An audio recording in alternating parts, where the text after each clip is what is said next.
Hey guys, so for the past 2 days I've pretty much been laying in bed, stuck at home due to an injury, and that's inspired me to make a video about injuries and what you can do to improve your recovery basically, or quicken the recovery.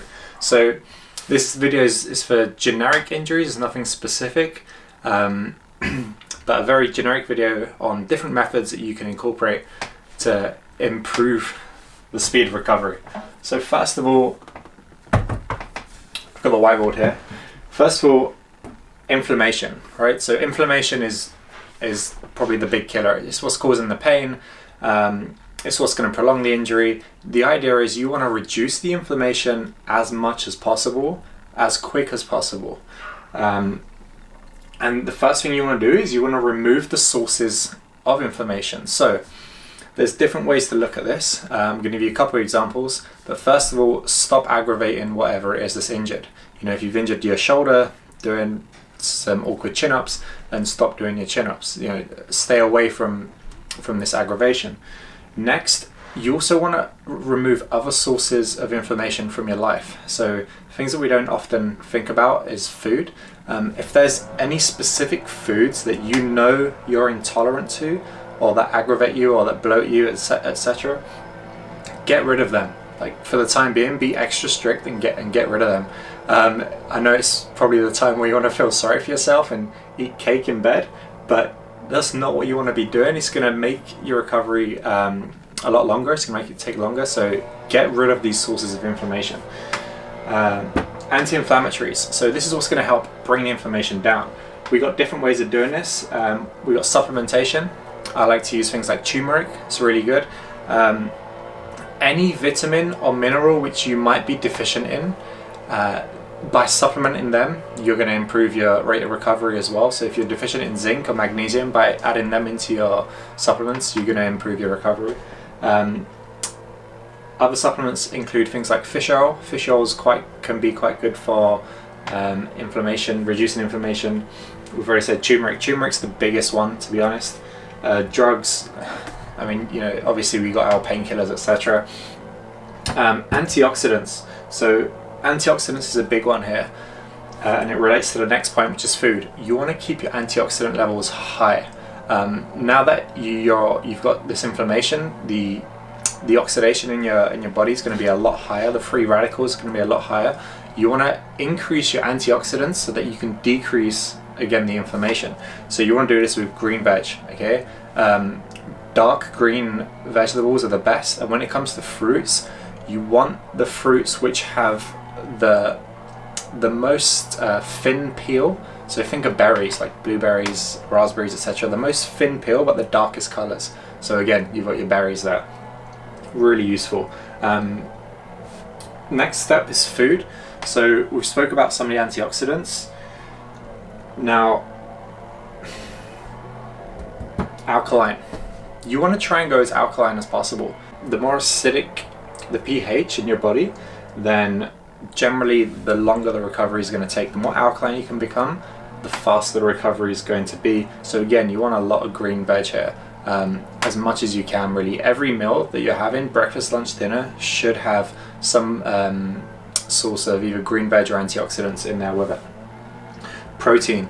You want your protein to be a little bit higher than normal. I mean, fair enough if you're like if you're a bodybuilder, or if you're somebody that's already on a very, very high protein diet, then keep it where it is. Don't reduce the protein.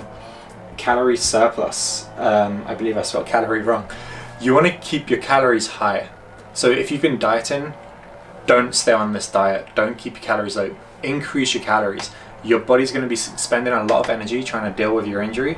You want to increase the calories to make this easier for the body. You don't want it to be stingy with its energy, basically. You want it to have an extra surplus of energy so it can give enough for you and enough for your injury. Okay, next, blood flow. Blood flow is really important. So people talk about resting, and we're going to talk about rest as well. People talk about resting when you're injured, right? Oh, just rest it, you know, don't move it, don't use it. It's wrong. You want to use the injured area. We don't want to aggravate it, remember? We don't want to cause aggravation and more inflammation, but we want to use it in a light load. So you want to mobilize it. You want to keep it moving while keeping the intensity very, very low, so that you can stimulate the blood flow, because the blood flow is important. The blood flow is what's going to bring the well-nourished blood into the injured area. It's going to help with the recovery. The blood brings the nutrients, which we're getting from our nice food over here, and that's what's going to help reduce your inflammation, increase the recovery rate, generally to make it a lot better. So blood flow and movement is important. Heat is great for generating blood flow. Hot water bottles, for example. I like to use some oil. I've got an oil called wintergreen oil, and I apply that to any injured area that I've got, and it keeps it hot and very warm. It's like deep heat, but it's a lot stronger. Then there's stronger ones than that as well. And last is rest. Okay, obviously you want to be resting. So again, in regards to the energy, you don't want your body to be expending energy elsewhere when it can be expending energy on your recovery. You want to keep your rest up to keep your cortisol levels low. The lower your cortisol, the easier it is for you to rest and recover, and to just generally get better. So these are just some of the things you can think about and some of the things you should incorporate. But first, just think, I want to remove the sources of inflammation, and then I want to decrease the inflammation, and then I want to keep the food good. I want to keep my antioxidants high, nice alkaline ingredients, keep blood flow to the area, keep it warm, keep it moving, and then just rest. And obviously, like I said, very general video for very general case. So no specific injury here, just a generic injury. You might have some more ideas based on how specific your injury can be. But here, follow these steps, and it should definitely help increase the speed at which you're going to recover. Now, if you have any questions, let me know. And if you found this useful, or if you know anyone that could benefit from this, again, let me know. So this is more, again, for more immediate based injuries, so something that you've done very recently, as opposed to some long-term injury that you have. But to be fair, they're gonna help apply it. They can be applied to longer term injuries as well.